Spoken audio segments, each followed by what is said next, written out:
Boa tarde, pessoal. Vamos continuar o seminário de coisas legais depois de um hiato um pouco longo que foi por culpa do Hugo. Hoje a gente vai ter um pouquinho diferente, né, que a maioria de matemática hoje puxa um pouquinho mais para a computação. Quem vai apresentar é a Marta, que é aluna aqui de doutorado aqui do ICMC. Boa tarde, pessoal. Meu nome é Marta, como ele falou, eu sou doutoranda em Ciências da Computação.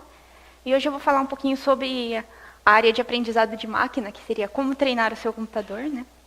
Você treina, ensina o computador a fazer alguma tarefa específica. Então, o objetivo de aprendizado de máquina é fazer com que o computador entenda percepções humanas e lidem com tarefas mais humanas.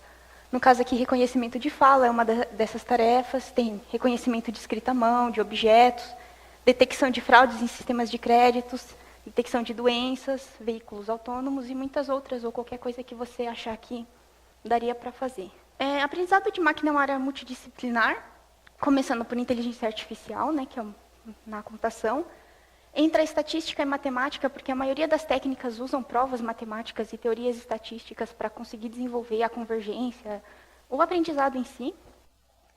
Teoria de informação e de controle, também para lidar com os dados e tudo mais. Neurologia e psicologia, tem muitas técnicas hoje, como redes neurais, que são baseadas, bioinspiradas em cérebros de macaco, de ratos e tudo mais. Filosofia, porque acham que talvez as máquinas dominem o mundo, coisas desse sentido, né? Entra também a tarefa específica, a medicina, a biologia, que você vai precisar de um especialista para lidar com os dados, para ver se realmente o computador está aprendendo e respondendo da maneira correta, né? Então, o que a gente precisa definir para aplicar uma técnica de aprendizado de máquina? Uma tarefa, uma medida de desempenho e a experiência de treinamento. Como que vamos definir, então? Eu quero que o computador aprenda a jogar xadrez comigo. Não tem ninguém para jogar comigo, então eu quero que o computador jogue comigo. Então, minha tarefa é jogar xadrez. Medida de desempenho. Quantas vezes ele ganhou, quantas vezes ele perdeu? Qual é a porcentagem que ele ganha ou perde conforme a gente joga? Experiência de treinamento. Jogar comigo, ou com qualquer outra pessoa, ou jogar contra ele mesmo. Ele vai treinar, aprendendo as jogadas, e às vezes ele chega a um profissional de xadrez e ganha do profissional de xadrez, ou também aprende com um profissional de xadrez. E essa vai ser minha experiência de treinamento. Então, o que as técnicas buscam? Induzir hipóteses. Dado um pequeno conjunto de informação, como que eu faço para ele generalizar essa informação e aplicar para o resto do mundo, né? Então, por exemplo, eu tenho aqui infinitas hipóteses. O que é minha hipótese aqui? No caso do jogo de xadrez, cada bolinha verde vai representar uma jogada. Então, eu tenho o tabuleiro com as peças dispersas ali no tabuleiro, e eu quero que o computador jogue a próxima jogada. Então, essas bolinhas verdes aqui é minha próxima jogada. Quais jogadas eu tenho nesse conjunto? Por exemplo, eu posso mover o peão, é uma bolinha aqui. Posso mover a rainha, é outra bolinha aqui. Posso mover a rainha de outro jeito, é outra bolinha aqui. Sabendo que o rei anda uma casa apenas. Tem uma bolinha aqui, por exemplo, que o jogo começou e o rei comeu o outro rei e acabou o jogo, eu ganhei. Isso é uma bolinha também. É uma hipótese. Não está dentro das regras do xadrez, não se pode fazer isso, mas ela está nesse conjunto de hipóteses. A técnica passa por ela na hora de pesquisar e para escolher a melhor jogada. Então, o que acontece? É necessário restringir esse espaço. No caso do jogo de xadrez, a minha restrição aqui vai ser siga as regras do jogo. Não faça trapaças, não manipule as peças, né? Então, essa restrição aqui é o que eles chamam de linguagem de representação ou bias de representação. Todas as técnicas que você for usar, ela vai ter uma restrição. Ela vai só percorrer soluções dentro de um espaço limitado. Por vários problemas. As hipóteses podem ser infinitas, soluções podem ser infinitas, a técnica não é boa o bastante, ou não tem o computador necessário para rodar a busca em todas as hipóteses. Então, existe realmente essa restrição nas técnicas, e dependendo do seu problema, você vai ter que escolher a técnica adequada com a restrição adequada para o seu problema. Também tem a direção das escolhas da hipótese. Qual hipótese na jogada de xadrez eu vou preferir. Vou preferir mover o peão? É mais chance de ganhar? Vou preferir mover a rainha? Então, se o computador começou escolhendo essa jogada, após o treinamento, após jogar com alguém ou jogar contra ele mesmo, ele pode, dando a mesma posição das peças no tabuleiro, ele vai escolher uma outra jogada que possibilite maior chance de vencer. Então, essas escolhas, percorrendo esse espaço até encontrar a melhor jogada, é a direção, é o que eles chamam de busca de bias de busca, ou bias de preferência e bias de representação. Então, bias de representação é essa limitação do meu espaço. O bias de preferência, qual das duas jogadas eu vou escolher, e o bias de busca é como que eu vou percorrer esse espaço. Ficou meio por cima, assim, mas na técnica são coisas a ser definidas, na hora de você implementar uma técnica de aprendizagem de máquina. Então, se não existe o bias indutivo, primeira coisa, eu não restringi o meu espaço, estou usando um espaço infinito. Como eu disse, pode ser impraticável, pode ser que eu nunca encontre uma solução. Ele pode sair das regras, pode encontrar uma solução que não seja pertinente para o meu problema.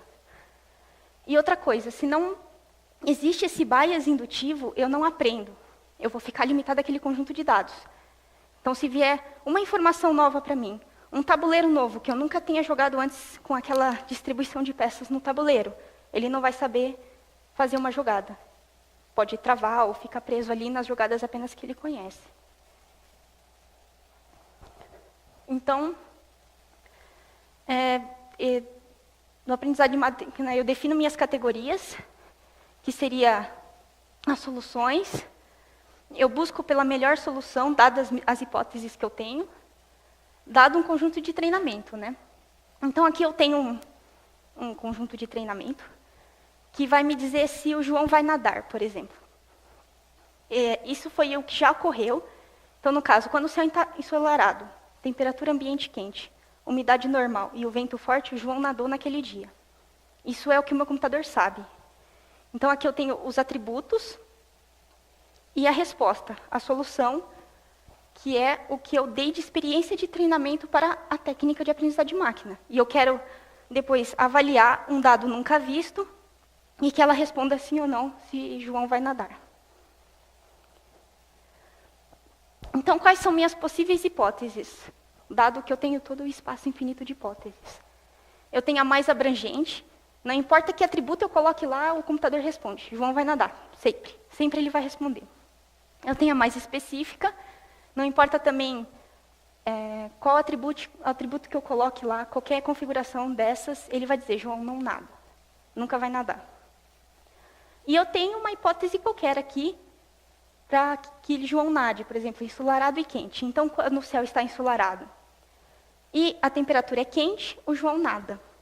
E essa vai ser a hipótese escolhida pela técnica de máquina, uma delas, que independe dos outros atributos aqui.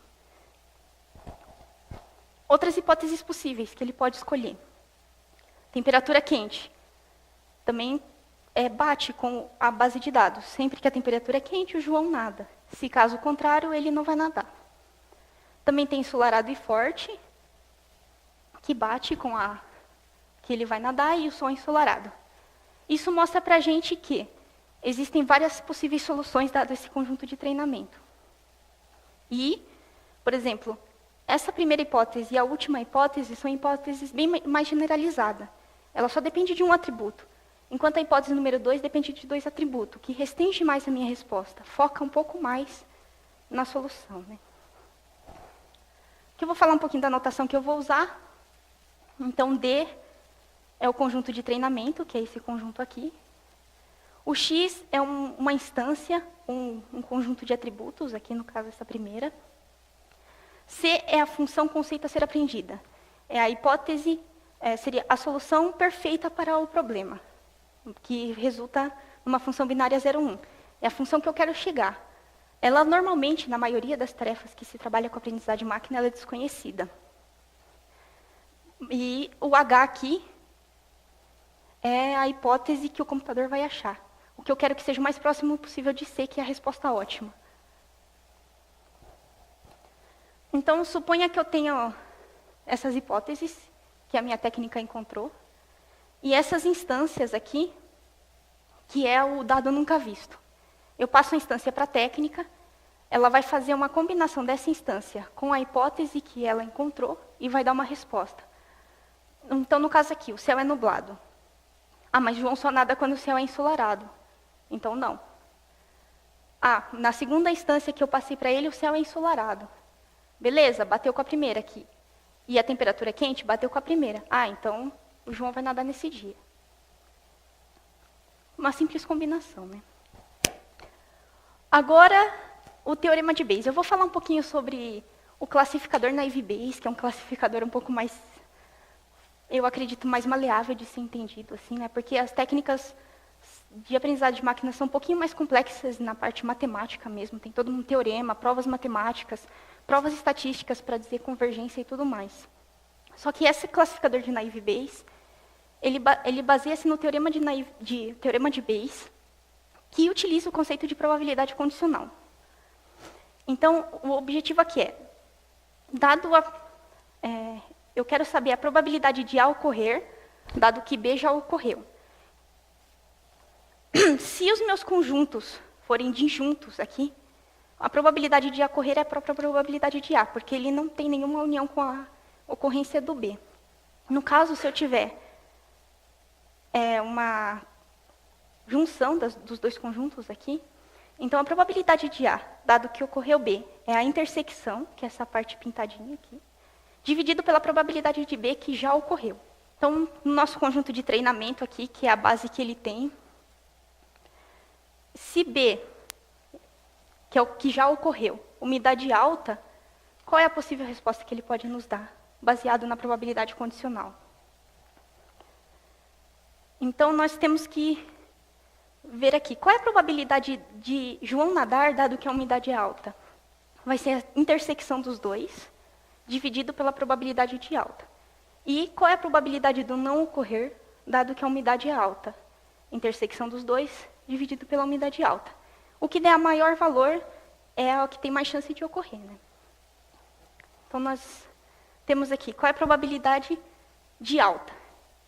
A probabilidade de alta tenho 7 instâncias nesse conjunto de dados, 5 delas é alta. Então, a probabilidade do alta é 5 sobre 7. Qual que é a probabilidade, a intersecção de tive a umidade alta e João nadou? Então, das 7, eu tenho 3 instâncias em que a umidade era alta e João nadou. Então, a probabilidade dessa intersecção é 3 sobre 7. Qual é a probabilidade do não com umidade alta? Das 7, eu tenho que 2 instâncias ocorreu umidade alta e João não nadou. Colocando na fórmula, então eu divido a probabilidade de intersecção com a probabilidade do que já ocorreu. Eu tenho aqui 60% de chance de João nadar e 40% de chance de João não nadar. Então, nesse caso, o João vai nadar. Quando a umidade é alta, o João nada. Então, aqui é o teorema de Bayes, dado o conjunto inteiro de treinamento e todas as possíveis hipóteses. Então, qual é a probabilidade dessa hipótese ocorrer, dado o meu conjunto de treinamento, né? E a que der a maior probabilidade, que é dada aqui pelo Argmax, é a minha hipótese ótima aqui, minha solução ótima. Então, aqui no V seriam as possíveis respostas, no caso a gente é binário, então só sim ou não, para João vai nadar. Então, eu tenho a probabilidade do sim ocorrer, dado um conjunto de atributos, dado uma instância que eu passei para ele, multiplicado pela probabilidade daquela classe, dividido pela probabilidade daquela instância já ter ocorrido, né? Como é possível, no meu conjunto de dados, eu não vou ter todas as possibilidades infinitas no meu conjunto de treinamento, então é possível que eu não tenha essa instância certinha do jeito que foi passado. Então, eles relaxam essa equação, e a probabilidade vai ser, na verdade, o produtório de cada atributo individual, dado que aquela classe ocorreu. E o valor máximo da probabilidade da classe multiplicado por esse produtório é a resolução do meu problema. Esse daqui, então, é o classificador naive Bayes. Ele é baseado nessas probabilidades condicionais, então você tem que ter realmente dados discretos para fazer a contagem. E e convergir numa resposta, né? Porque o seu dado pode conter erros. Por exemplo, eu tenho uma instância ensolarado, quente, normal, forte. 2 repetidas com 2 respostas diferentes. Então, por isso que ele faz esse cálculo de probabilidade, mesmo que exista já a instância na base, né? Que você fala, vou passar uma instância que o Naive Bayes já conhece, ele vai me dar exatamente a resposta que ele tem lá.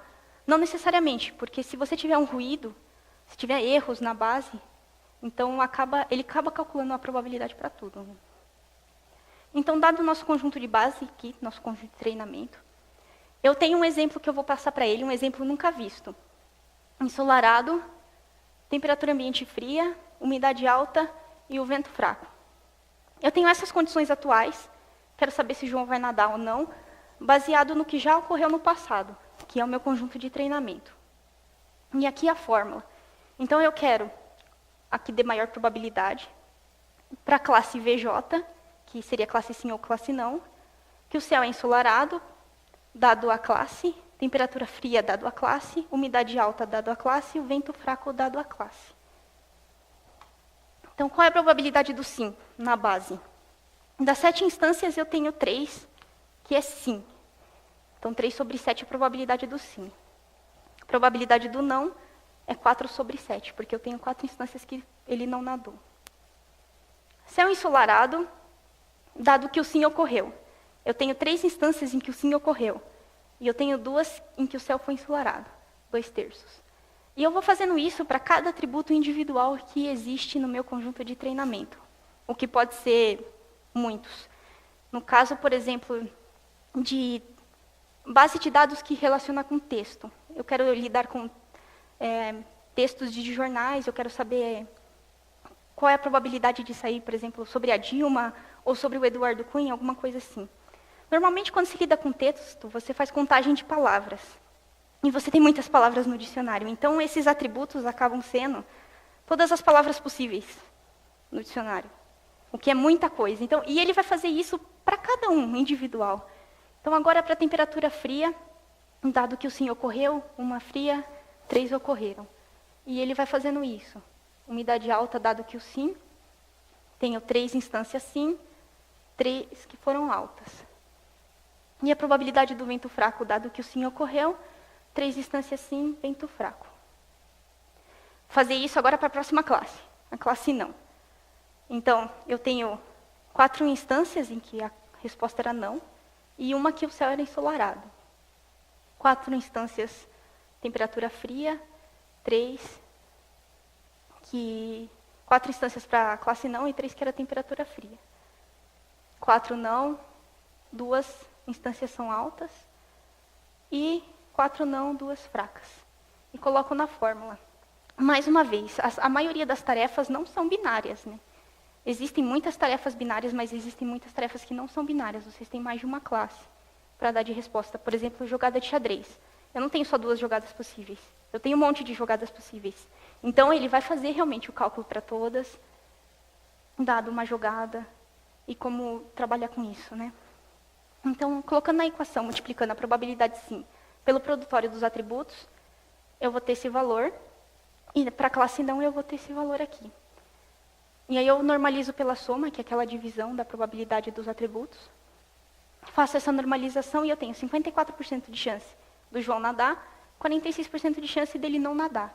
Então, meu classificador na Naive Bayes vai responder, ele vai nadar, porque deu maior probabilidade, né? Lembrando que essa técnica de classificação na Naive Bayes é usada só para dados discretos.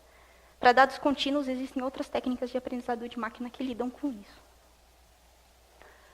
Eu coloquei aqui alguns trabalhos, umas aplicações reais, assim, porque isso era só um exemplo de João vai nadar, né?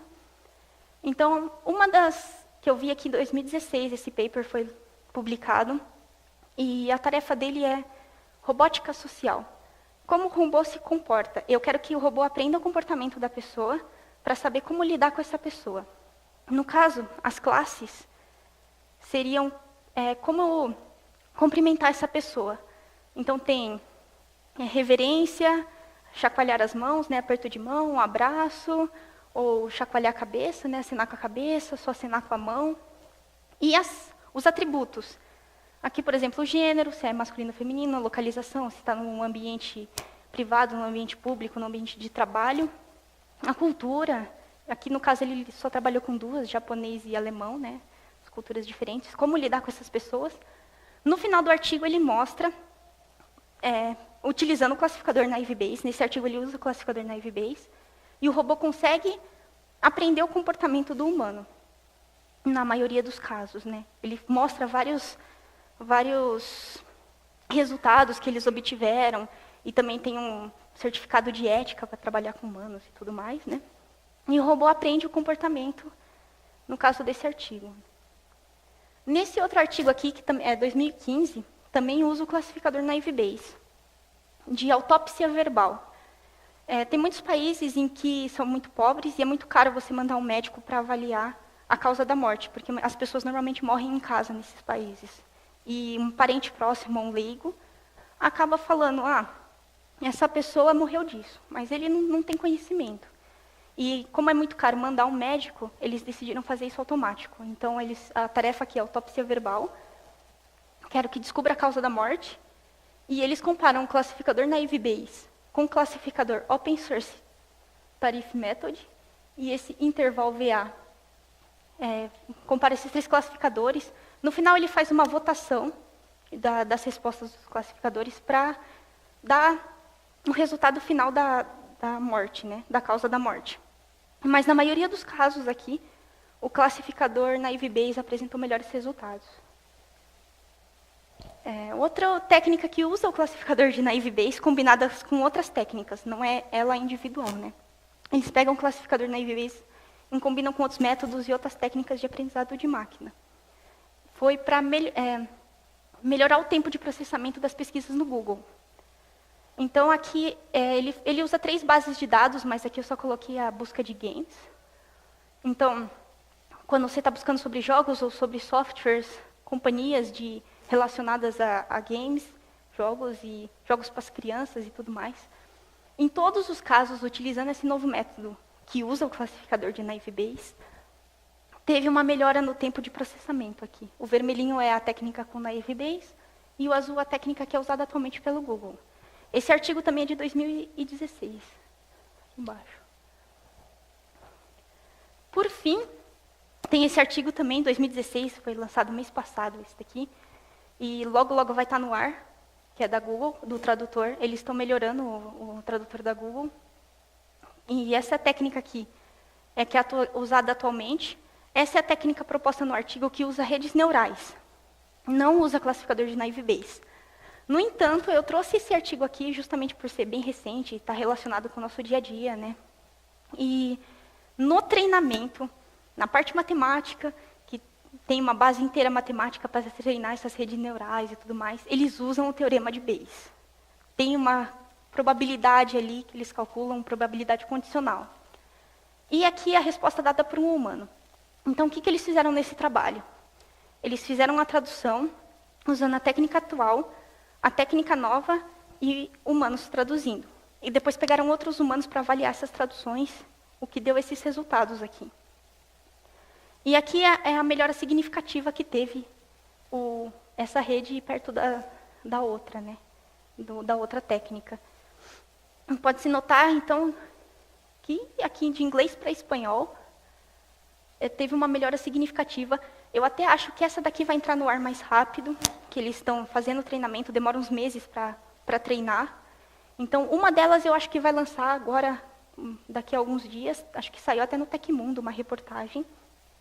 As outras eles ainda estão treinando para lançar esse novo Google Tradutor melhorado.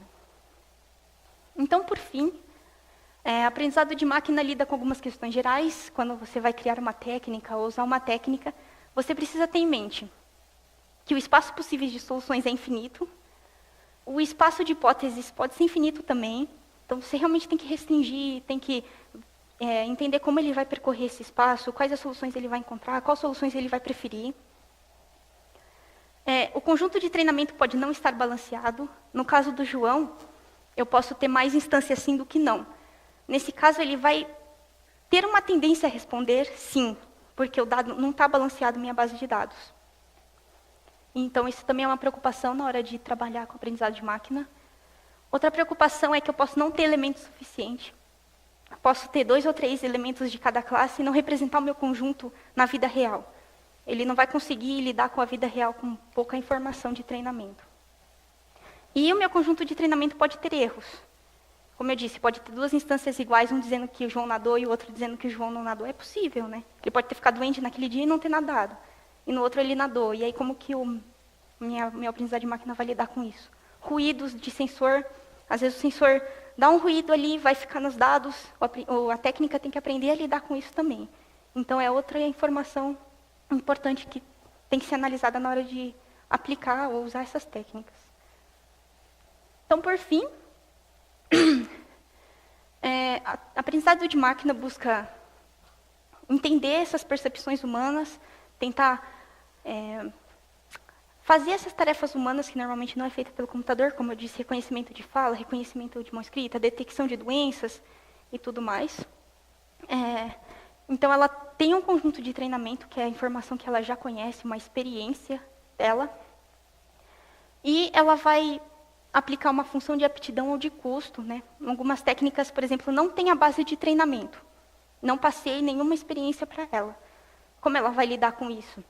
No caso, algoritmos genéticos, inteligência de chames, eles têm uma função que diz, eu acho que isso é bom, eu acho que isso é ruim. Eles não têm uma base de treinamento, como no caso do classificador Naive Bayes.